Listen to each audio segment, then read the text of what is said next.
আমাদের ইউটিউব চ্যানেলে লিখেছেন, ঘুমাতে যাওয়ার সময় মোবাইলে কোরআন ছেড়ে ঘুমালে কোনো অসুবিধা আছে কিনা? উত্তর হলো, কোরআনে কারীম মূলত আমরা তেলাওয়াত শোনার উদ্দেশ্যে কোনো অডিও চালু করে রাখতে পারি এবং যদি আপনার উদ্দেশ্য থাকে যে আমি শুনতে, শুনতে ঘুমিয়ে যাব, তাহলে সেক্ষেত্রে এটা মৌলিকভাবে কোনো গুনাহের বিষয় নয়। তবে উত্তম হয় যদি আপনি এমন কোনো সিস্টেম করে রাখতে পারেন যে আপনার ঘুমে আসতে হয়তো ০.৫ ঘন্টা লাগবে।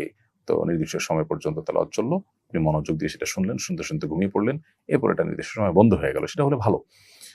কারণ কোরআনে কারীম আপনি যদি রুকের উদ্দেশ্যে চালু করেন কিংবা তেলাওয়াত শুনে সওয়াব আহরণ করার উদ্দেশ্যে তেলাওয়াত চালু করেন, তাহলেও সেক্ষেত্রে শোনাটা গুরুত্বপূর্ণ। বাট আপনি ঘুমায়ে যাচ্ছেন আর ঘন্টায় ঘন্টা সেটা চলছে, বিদ্যুৎ বিল উঠছে কিংবা ব্যাটারির চার্জ যাচ্ছে কিংবা সেটা কেউ শুনছে না অথচ এটা চলছে।